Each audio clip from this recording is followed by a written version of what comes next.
Graça e paz. Eu sou o pastor José Henrique e aqui, na Escola Dominical da Igreja Presbiteriana de Nova Aurora, estamos estudando a revista Nossa Fé, da editora Cultura Cristã.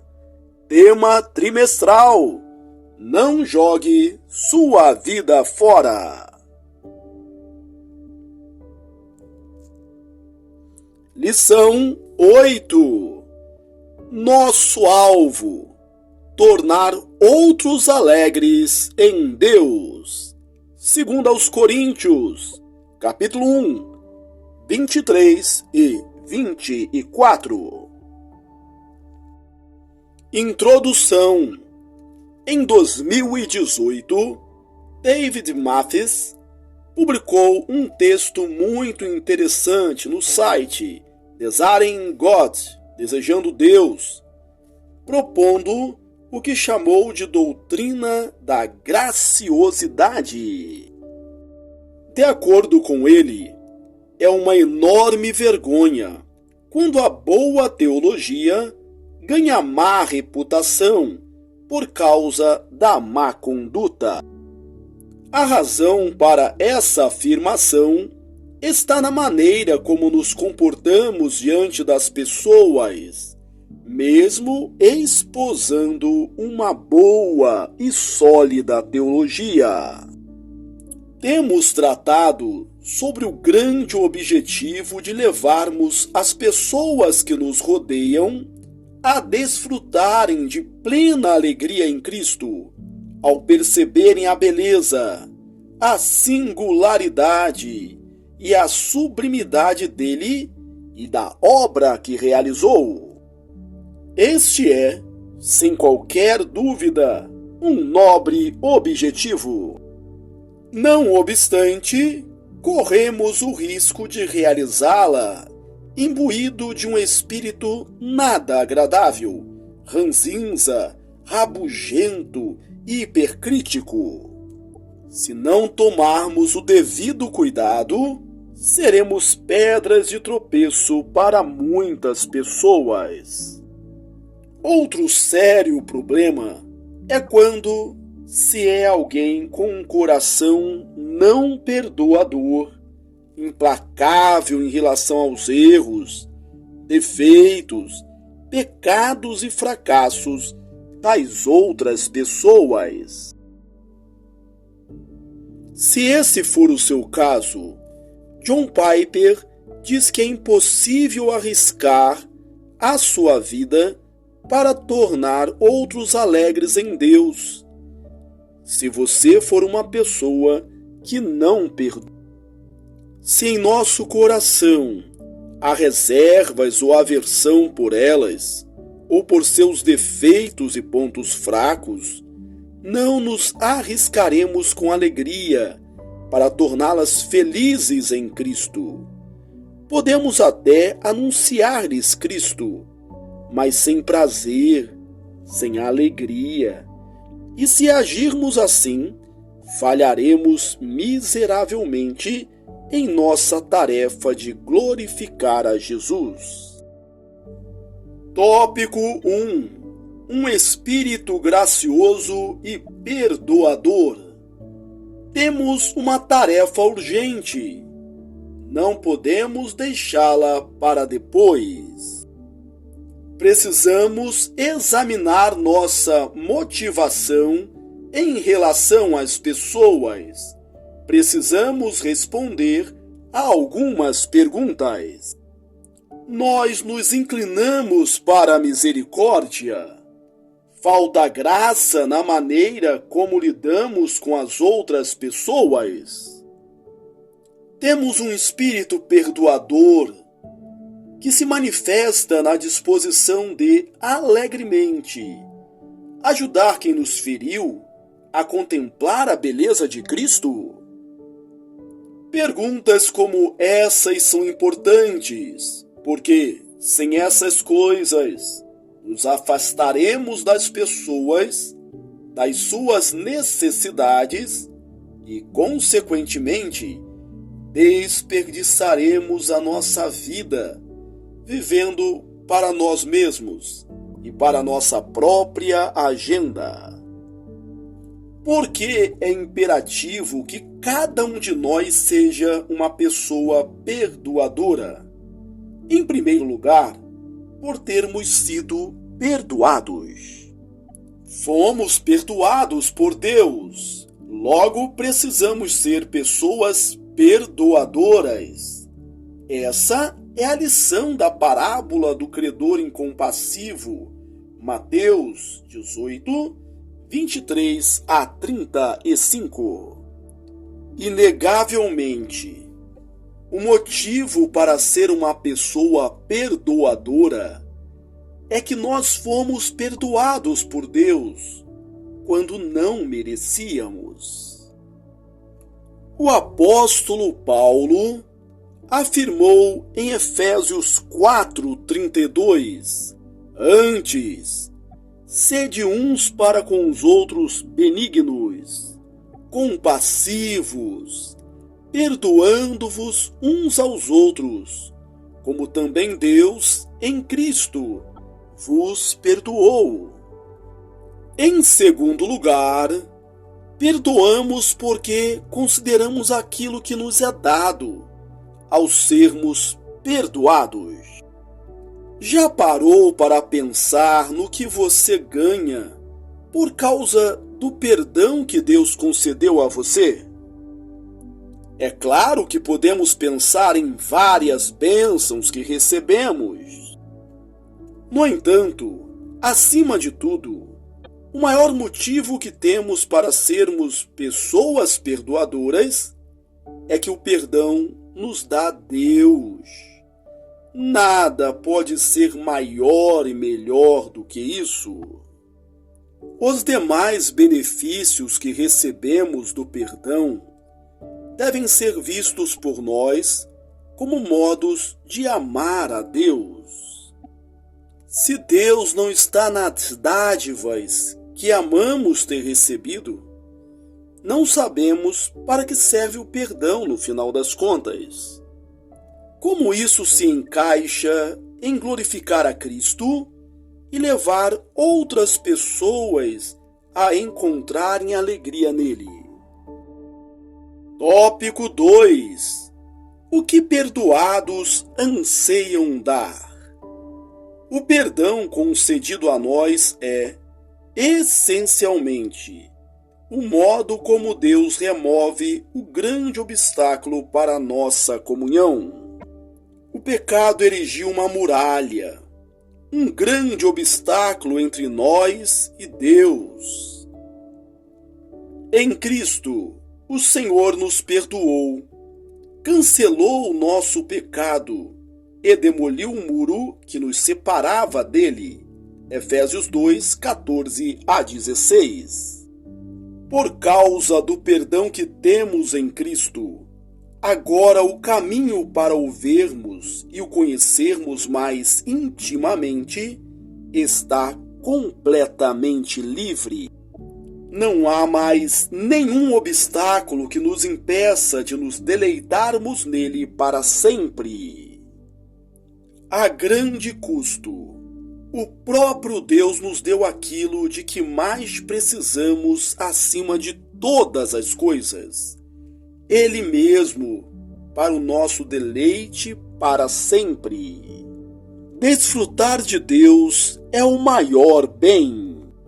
E, se fomos pessoas perdoadoras, nossa motivação ao tentarmos fazer com que as pessoas vejam a glória, a beleza e a sublimidade de Jesus será que elas também desfrutem de Deus e se deleitem nele. Se compreendermos que a comunhão com Deus e o deleite nele são o bem maior adquirido pelo perdão, e se tivermos verdadeiramente coração perdoador, então, com toda a alegria possível, vamos nos gastar e nos deixar gastar para que outras pessoas desfrutem da mesma alegria. Se passarmos pela experiência de sermos perdoados, como dádiva gratuita e merecida de Deus, seremos conduzidos por essa alegria com amor em um mundo de pecado e sofrimento. Nosso alvo será que outras pessoas, por meio de Jesus Cristo, encontrem perdão e alegria eterna em Deus. Ao desfrutar de comunhão com Deus, você se deleita no perdão recebido, ama ter recebido perdão, ter sido perdoado gratuitamente em Cristo. Como diz John Piper, você não despreza tornar-se o que mais lhe agrada em Deus. A alegria em Deus que não poupou o seu próprio Filho, mas entregou-o por amor a pecadores indignos, não pode revidar mal com mal. Em Miqueias 6:8, Deus diz: Ele te declarou, ó homem, o que é bom e o que é que o Senhor teu Deus pede de ti, que pratiques a justiça, ames a misericórdia e andes humildemente com o teu Deus. Amar a misericórdia. Se amarmos o fato de Deus ter sido misericordioso conosco, também amaremos ser misericordiosos com outras pessoas. Além disso, vamos nos esforçar com toda alegria para que os que estão à nossa volta também usufruam dessa alegria. Tópico 3. Viver para a glória de Deus. Uma frase bastante conhecida, que é como o motto pessoal de John Piper é: Deus é mais glorificado em nós quando estamos mais satisfeitos nele. Ele toca no propósito maior da nossa vida, que é viver para a glória de Deus. Nesse sentido, viver para a glória de Deus significa que um dos grandes objetivos da nossa vida é vivermos para alegremente tornar outros alegres em Deus. Viver dessa forma é realizar-se, é de fato viver bem. Deixar de fazer isso, por outro lado, é desperdiçar a vida. Nós nos alegramos em Deus ao vermos outras pessoas alegres nele. E nossa alegria e nossa busca da alegria deles glorifica a Deus.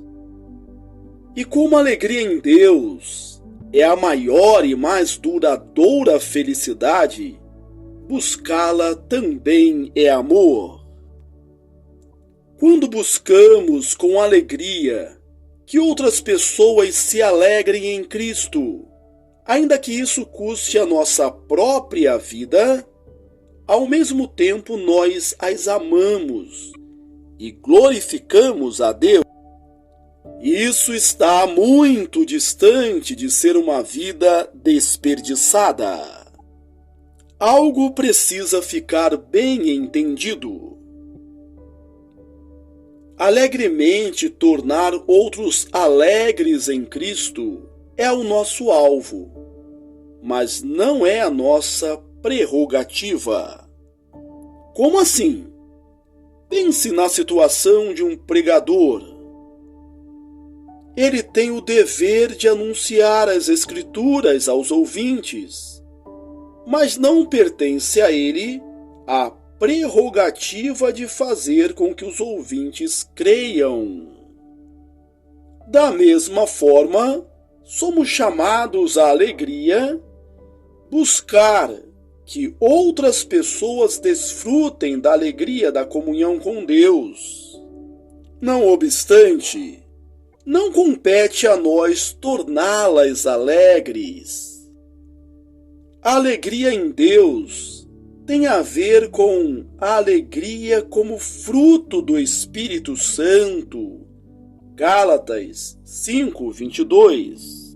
É obra dele. Paulo declara em Romanos 15:13: E o Deus da esperança vos encha de todo gozo e paz.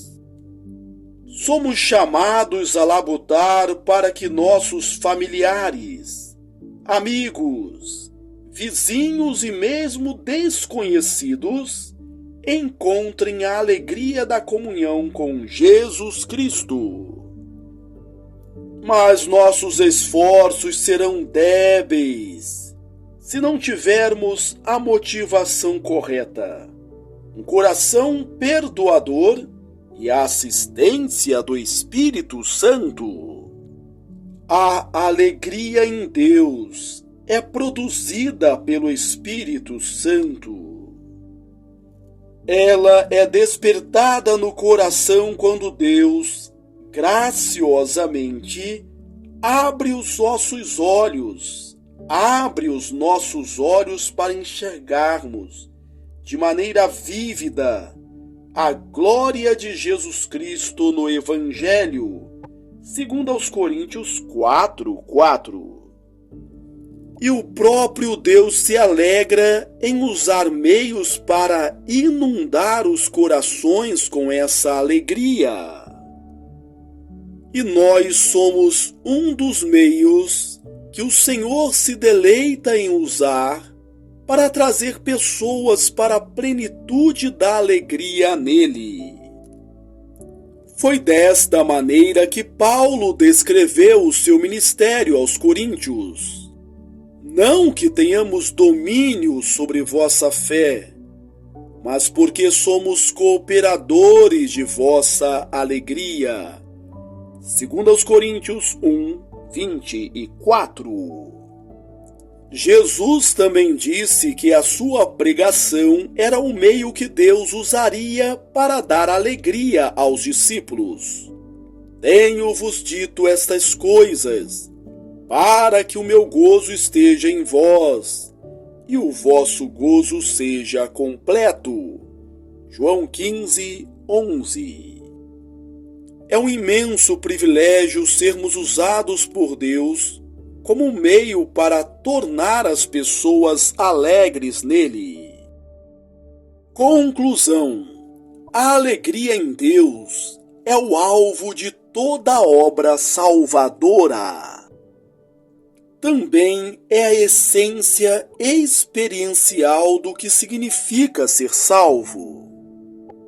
Deus deseja nos usar para revelar a majestade de Jesus Cristo, aqueles a quem Ele elegeu e que estão entre todas as pessoas que nos rodeiam.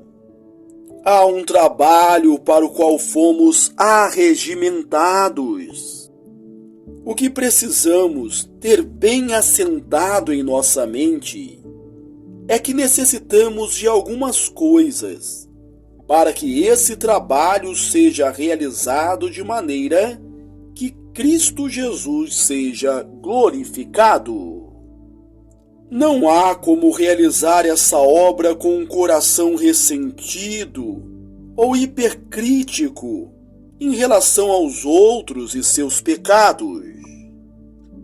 Precisamos de um coração perdoador, um coração que se alegre no perdão que recebeu de Deus e que anseie profundamente que outros experimentem essa alegria. Precisamos também da motivação correta, e esta passa por entendermos corretamente o nosso lugar nesse plano divino. Somos cooperadores de Deus, que Ele decidiu empregar para a propagação do Evangelho e, assim, fazer com que a luz da glória de Cristo resplandeça diante das pessoas que estão mortas nos seus delitos e pecados. Aplicações. Disponha-se a perdoar os pecados e os fracassos de pessoas com as quais você convive. Deixe de lado a mágoa, o rancor e a ira pecaminosa. É bem possível que você também tenha ofendido outras pessoas com seus pecados e fracassos. Disponha-se a pedir perdão e a se reconciliar com quem for preciso, fazendo compensação pelos seus erros sempre que isso for aplicável. Sabendo que a salvação é prerrogativa exclusiva de Deus, apresente Jesus aos seus entes queridos, compartilhando com eles a sua alegria. Concluímos a leitura da lição 8. O nosso alvo: tornar outros alegres em Deus. 2 Coríntios 1, 23 a 24. Que bom que você chegou até aqui. Deus te abençoe ricamente. Aproveito esta oportunidade para sugerir que você leia também os meus livros. Você é o que você fala e você é o que você planeja. Um forte abraço e até a próxima, se Deus quiser.